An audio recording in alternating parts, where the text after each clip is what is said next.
Swayam Prabha. Digital India. Educated India.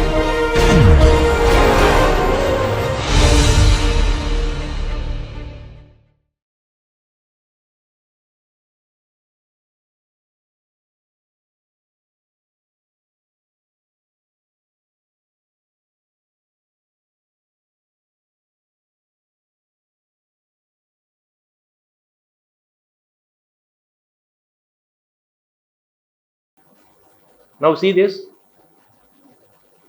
This is the spectrum of XPS of a sample from moon. Somebody brought moon dust.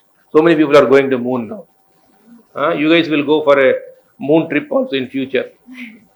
Already there's so many people are now trying to do that. One day moon will cost about 1 crore or 2 crores. One day moon trip. Now you see, moon has all these elements. What it tells you is, it has all these elements: titanium, calcium, sodium, potassium, magnesium, aluminum. All the elements are there, right? So we have been able to identify. So it has all these elements. So first thing that you see is the spectrum. It immediately identifies the elements, oxidation states, chemical environment. All these things can be beautifully analyzed. Okay, all right. This is another one which of course I showed you. This is already I've shown you. This is the again there are three different carbons here. These two carbons belong to this peak, and this carbon gives you this peak, because this is surrounded by oxygen. It will have a higher binding energy, right, compared to this one. Okay.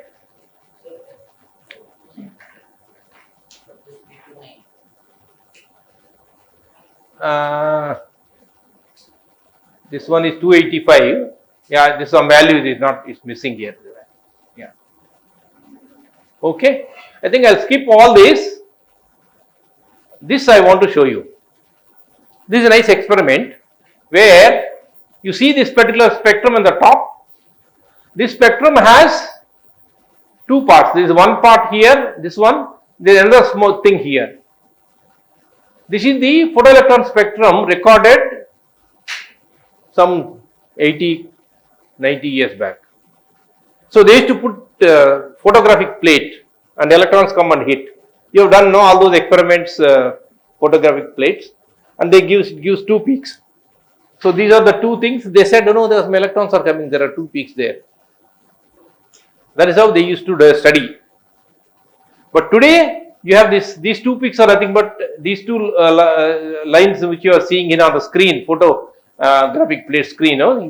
This is what you are recording today. Two peaks. Okay. Now look at this one. This has 4F, 4D and 4P peaks are there. This is a clean gold foil. Now this clean gold foil is taken out and then put some touch with a dirty hand and then put it in the spectrometer, and then the spectrometer says there is no gold. All the gold signal has vanished here. See, gold, there is no gold 4F here, right? And there is no gold 4D here. It is showing all the carbon, oxygen and silicon. Carbon, oxygen and silicon, but it is gold. So that is an important, interesting experiment. It is highly surface sensitive. Only few layers, about 100 angstroms only, it can actually analyze. So that is the reason why you need to keep the surface very clean. That is the reason why you need vacuum. You need to have a cleaning methods inside the vacuum to record the spectrum. Okay, this is one of the nice examples I wanted to give you. So I think I will skip all this. There are so many other things. We have some time, 10 minutes, 5 minutes. Okay. So now let's go back to, this is on solids. I'll just quickly give you one example. If you try to ionize a gas molecule, how does it look like? So that is UPS. So it measures the valence band states. I told you the valence band states. That is something which you can do. It also investigates the bands and molecular orbitals of the material of the molecules. Molecular orbitals. Because the moment you go to molecules, you don't have bands, you have only molecular orbitals. Sigma, pi star, sigma star, etc. Right? We have these molecular orbitals. Now let us ionize some of these things. Otherwise, you can show you this. Here, this is actually photoelectron spectrum of carbon monoxide molecule. Schematic diagram. So it has all these 3 sigma, 4 sigma, 1 pi, 5 sigma. Are you familiar with that? Huh? They would have started teaching you this. Huh? Molecular orbital theory. So these orbitals have energies 15 electron volts, 17 electron volts, 21 electron volts, 44 electron volts. Now if I have a UV photon of 20 to 40 electron volt UV photon, then I should be able to ionize these electrons, which are these electrons. And if I ionize these electrons, I get these peaks here. See, this kind of peaks I should get. These peak is carbon 1s, oxygen 1s. Remember, again, the carbon 1s, oxygen 1s, these two are core electrons. They don't get disturbed much. The bonding, the electrons which are involved in bonding are valence electrons, mostly these electrons. Right? Core electrons is 290 electron volts, 535 electron volts. These are all core electrons. They don't get. And then when you actually ionize this using UV, these are the electrons which are actually ionized. These are not ionized. If you want to ionize this, you have to use X-ray. You have to use X-ray. Okay? Alright?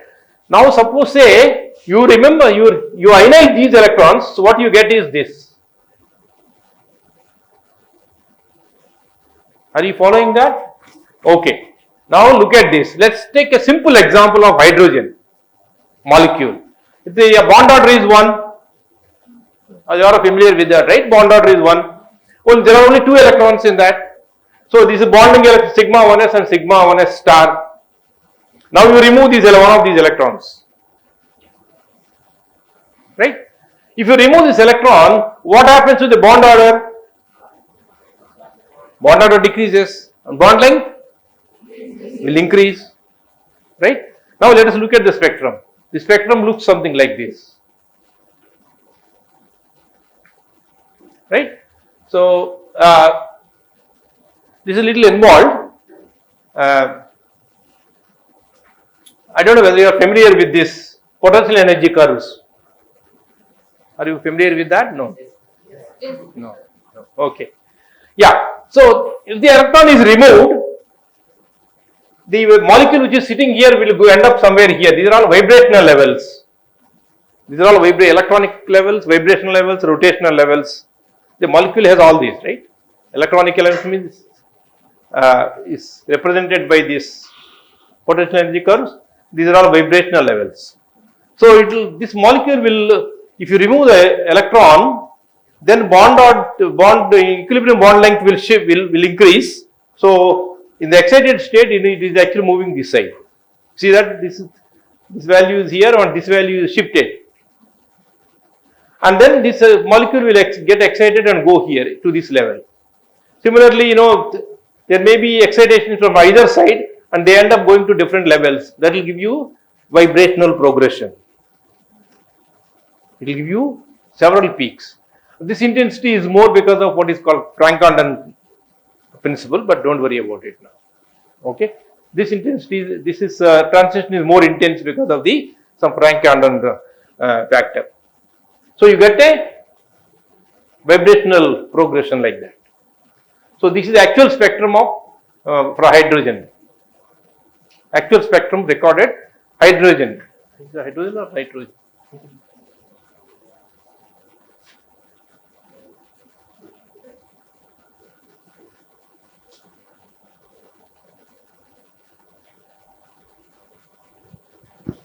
I am not too sure. One of those molecules, diatomic molecule, homonuclear diatomic molecule.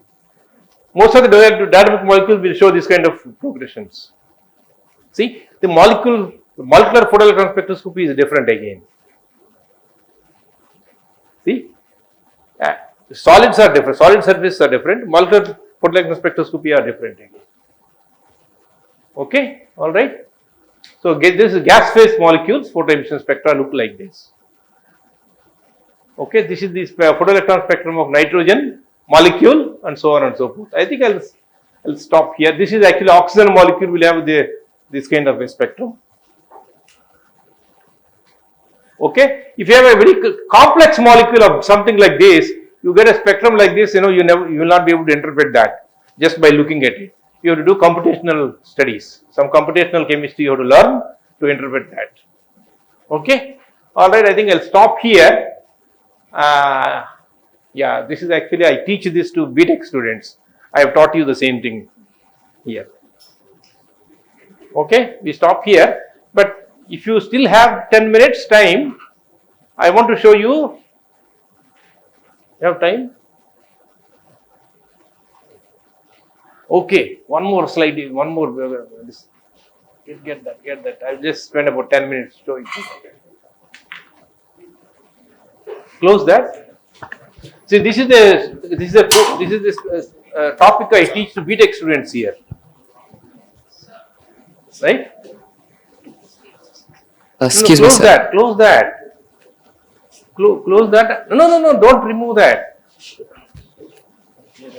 Ajay, you close it here. Keyboard is not corrected.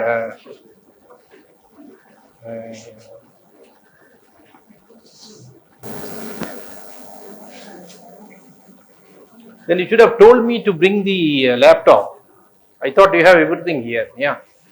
Sir, so because chemical shift can change the way this graph looks, is it possible to have a chemical environment in such a way that one element's graph resembles that of a different element, or will that not happen? Like,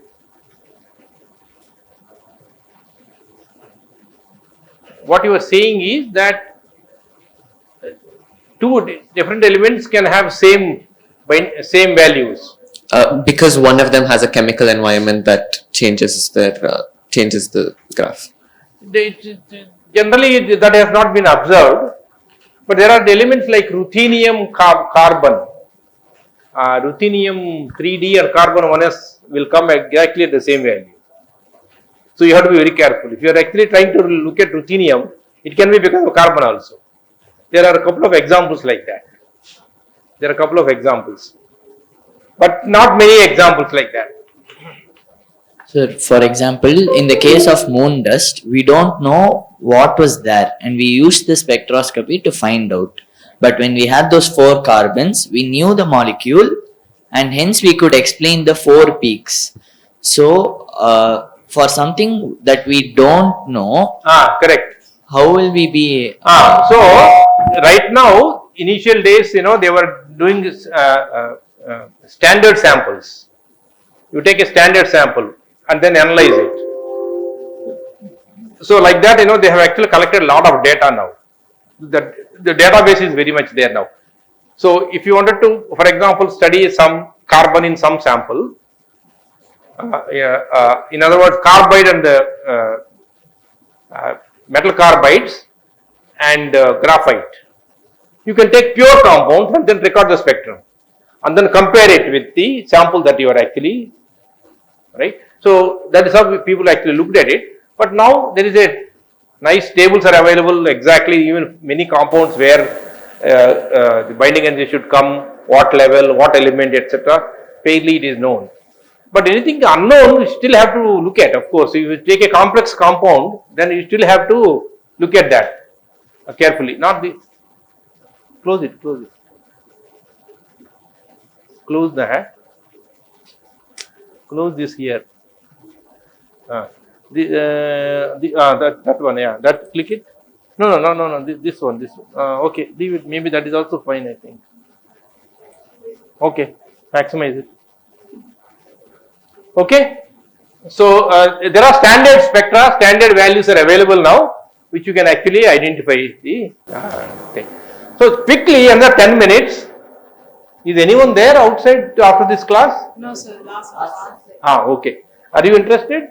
Yes, sir. So I have a doubt. Sir, for example, would diamond and graphite have similar graphs if we were to plot it? diamond and graphite. Yeah, you can actually study diamond and graphite using XPS, carbon 1s. They must be giving you same binding energy. Even though I have not looked at that one, binding energy should be same because also basically carbon, right? But then diamond has covalent bonds, whereas graphite has sp2 hybridization. So there may be slight difference in binding energy. There may be slight difference. I have to find out, right? Yeah. The other one which I want to tell you quickly, the question I was asking was, can we see an atom or a molecule? Can you see? Huh? What microscope would you use?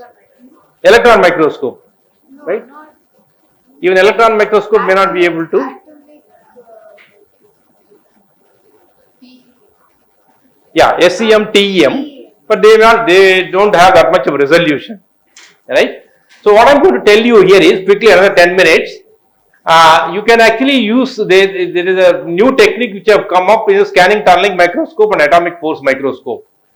These are the tools to understand look at the molecules and atoms. Let me just show you. Have you seen this picture anywhere? This is printed in one of the physical chemistry textbooks. You see here what it is this, all these things which you are seeing, this is a kind of a coral.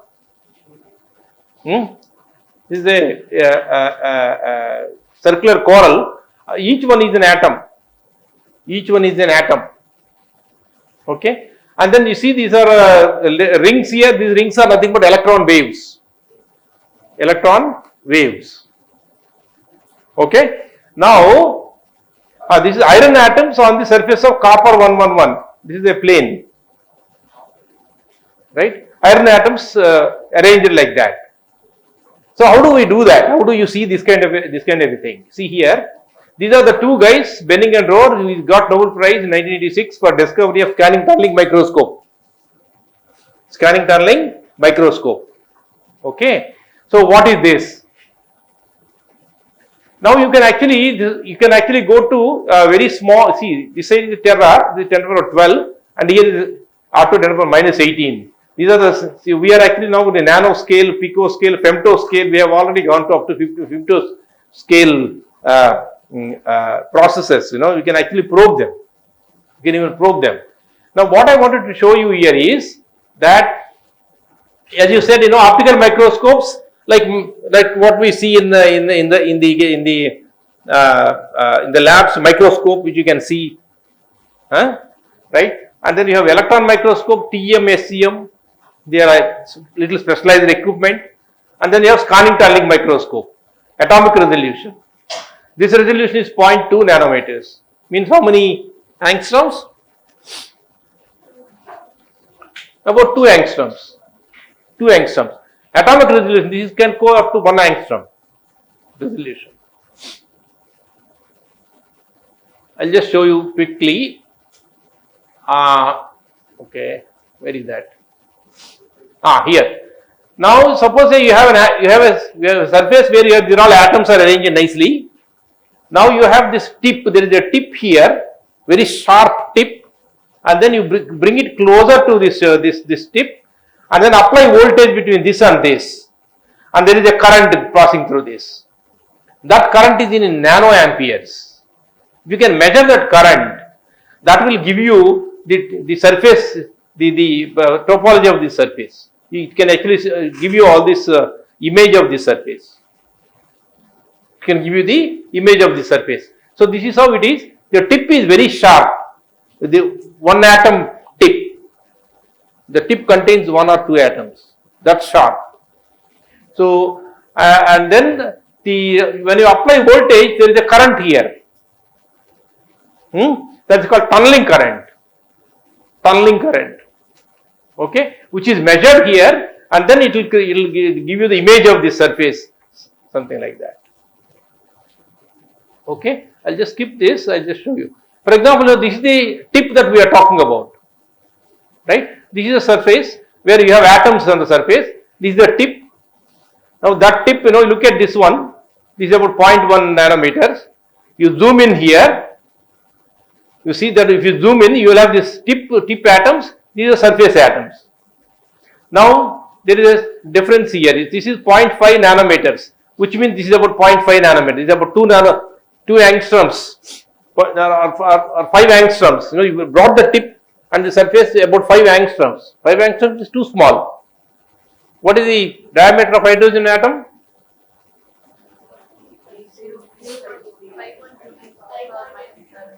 That is diameter or radius? Ah. 0.5 angstroms into 2. 1 angstrom. Hydrogen atom radius is about approximately 1 atom, 1 angstrom, right? So this is about almost you are actually reaching about 1 angstrom. I mean less than that. You are coming so close to that. Now, once you do that, then you apply voltage. The electrons can, depending on how you voltage, positive, negative, or negative, positive, electrons can go from here or from there to here. That is the tunneling current which you are actually monitoring. If you monitor the tunneling current, as this tip moves, keep moving around, you monitor the tunneling current varies because you know here it is from here to here. If it comes on the top, the distance decreases. So if the distance decreases, tunneling current changes. So you measure the tunneling current and that gives you the topography. Okay. Alright. So now you see here this is the tip. The current is maximum here. 90% of the current is passing between this atom to this atom. And the other things are other side is little less. Okay. Now you can voltage, you know, this is a bias voltage. You can apply positive here, negative here, or positive here, negative here. You can opposite, you can change it. So electron can go from the tip to the substrate to the tip. Doesn't matter, but you can do either way. Now once you do that, this is a nice cartoon. And then in a classical mechanics, which if you have studied, the tunneling is not allowed in classical mechanics. But in quantum mechanics, quantum chemistry, which you will probably study later on, the tunneling is allowed. So this is a tunneling current which you are actually using here in this particular technique. Okay, let me quickly, I think I'll just skip this. So this is how the tip is. The tip is very sharp. This is how they make these tips. Okay. Now let me just show you some examples of this. I think I'll skip all this. This is the same thing which I have shown you earlier. This is the 8 cesium iodide clusters. And this is the STM, scanning tunneling microscope picture of this cesium cluster containing 8 cesium ions, iodide cluster. Okay, and this is the image of the some chromium, island growing on iron 110. You can see that beautifully. It's this how it is growing. Okay, and this is the iron and copper. These are all iron atoms. These small things are all iron atoms which are arranged on a copper. You know, the meaning of this is actually a Japanese way of writing atom. This is Japanese way. This means atom in Japanese language. So they have written that. You can write your name also. Okay. So these are all the charges that you see on the copper atom, nickel atoms. These are all nickel atoms, present in 110 surface. Okay. This is carbon monoxide sitting on a platinum surface. See, these are all, each one is a carbon monoxide molecule. Each one is a carbon monoxide molecule. They made a man out of that.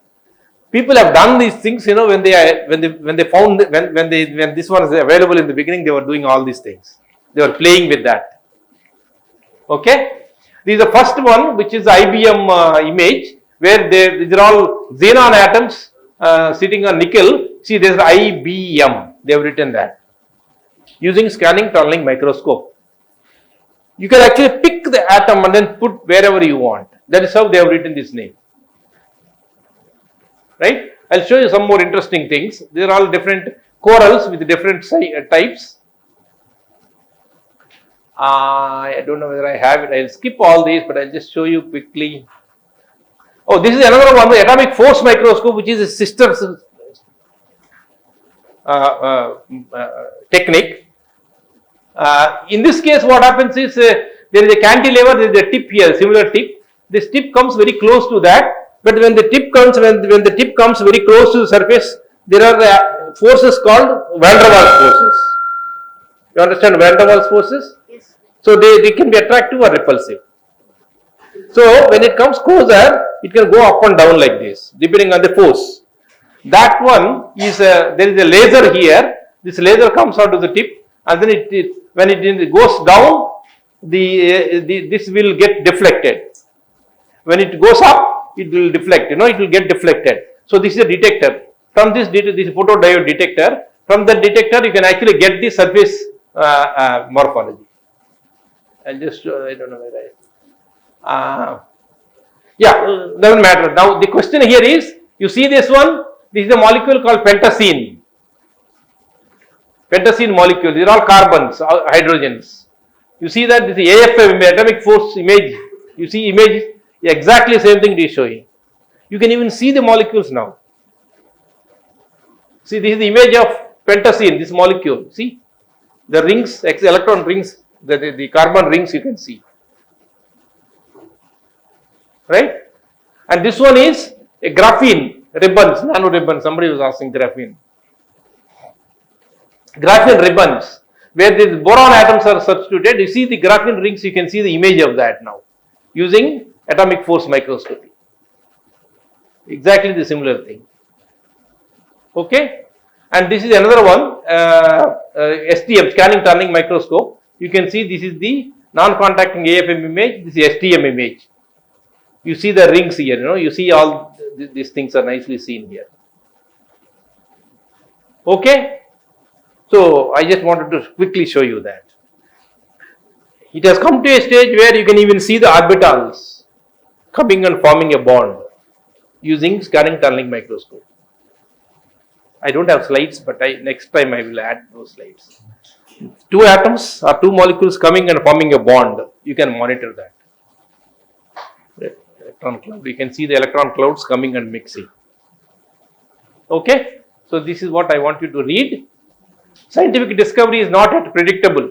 If you have an exciting road to follow, don't be put off by those who say there is nothing at the end of it. They do not know. Preserve, enjoy the excitement of exploring the unknown. J. Chat. This man tried to fix nitrogen directly from atmosphere. Of course, he was not successful.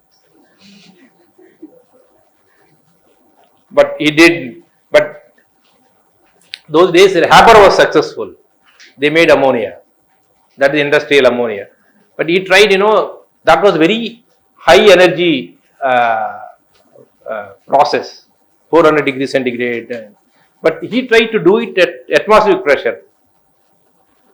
He did that. It's not that he didn't fix it. He fixed it, but commercial level was difficult. At room temperature, normal temperatures he did. Okay. And then here, an investigator starts research in a new field with faith, a foggy idea, a wild experiment, and a few wild experiments. Eventually, the interplay of negative and positive results guide the work. By the time the research is completed, he or she knows how it should have been started and conducted. So you close your eyes and keep doing them. By the end, you'll say, oh, this is how it should have been done. Okay? Life is full of excitement. Life is full of uncertainties. There are so many things to discover, to handle, to manage, to understand. And then I'm sure, you guys will have fantastic time in whatever you do, maybe this or maybe something else, but everything, whatever you do is a wonderful thing that, you should enjoy doing it. Okay? All right. I think I stop here.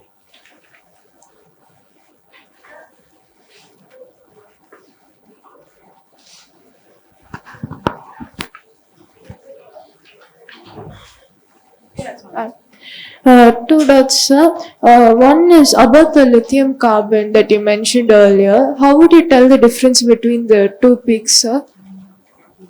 I didn't get Ruthenium carbon. Carbon? The ruthenium carbon. When he had asked the Right. Ruthenium 3D and carbon 1s. it is found that both of them come at the same binding energy. How would you tell the difference, sir? Okay, so now what you do, instead of ruthenium 3D, you record ruthenium 3P, which is away from carbon 1s. So you monitor a different energy level. Okay, that's one example. There is one more example I forget. There is one example there is one more example I don't remember exactly. And then the other question, sir, in the STM microscope, wouldn't the tip break off because Yeah, it will. I broke many tips. Then how does it get repaired, sir? See, initially the tips the people were making by chopping, this thing. But then later on they started making these tips by electrochemical etching. Now commercially tips are available. Each tip would now cost around $15-20. It must have come down now. So when you mount the tip, you need to have a skill how the tip is approaching the surface. That has to be done very, very, very carefully, slowly, right? And it should be vibration free. If there is a vibration, it can go and hit. It's only 2 angstroms you are talking about. You speak loudly, it vibrates and hits the surface. So it should be mounted on a vibration free table, and then you have to approach the surface very slowly, carefully, and then your surface should be very flat. If there are ups and downs, unless you carefully monitor it, it can break. Would it have to be done in a vacuum environment, sir? Yes, you can do it in vacuum. Now it is also extended to liquid surfaces. That the electrochemical electrode surfaces also can be monitored. It is extended now. Thank you, sir. Yeah. In fact, I was told that I don't have direct information, but I was told that they are making laptop scanning tunneling microscopes now. I must say, have to go and learn how it is done. Laptop scanning tunneling microscopes, or maybe scanning atomic force microscopes, maybe laptop. So you will have all those excitements. So I have a doubt. It's not directly related to the lecture, but how did he try fixating nitrogen, the J chat in the code? You had mentioned that he tried fixating nitrogen, atmospheric nitrogen. How did he try doing it? What he did was he made some inorganic complexes, and then these inorganic complexes, particularly molybdenum complex. If you see this in nature, if you see some of the trees or plants, for example, groundnut plants, you pull them out, the roots will have small nodules, that is actually nitrate related thing. So there is a bacteria, so they actually fix this nitrogen. So he tried to use that principle to fix nitrogen using inorganic complexes. But the question is to make it industrial level would be difficult. So that is where he was not able to. Whereas in the case of Haber, they just took it up to higher level by the process itself is energy intensive, and then this is done around 400 degrees centigrade and then very high pressures, and then they could get a lot of ammonia. So there are ammonia plants in India. For example, in Bombay, Rashtriya Chemicals and Fertilizers, there is a exclusively they make this nitrogen, ammonia and ammonia related fertilizers there. There they have this plant. Okay. Now, since you asked this question, now because this energy intensive, it is also contributing to atmospheric CO2, because the hydrogen used and all that energy used, is releasing a lot of CO2. Now the intense research is going on to make ammonia at room temperature using electrochemical method. A lot of research is going on in that direction. Okay, so hopefully something will pop up after 10 years. Okay, some of you should do research and then find out. All right. There are so many challenges waiting for you to take up, right, and come up with fantastic solutions. I am sure you will definitely come up. If you can make, in 30 years, you can make a cell phone, I can sit and call anybody in the world, which was a dream for me when I at your age. It was a dream for me, right? Even Einstein would be very excited to see the cell phone. You know Einstein? He would be very excited. Oh, these guys have built cell phones. I can talk across the globe, right? And then 30, 40 years down, then what you will do, we don't know. I cannot imagine, right? And we want you to do it, of course, right? Okay. All the best. Thank you, sir. Yes.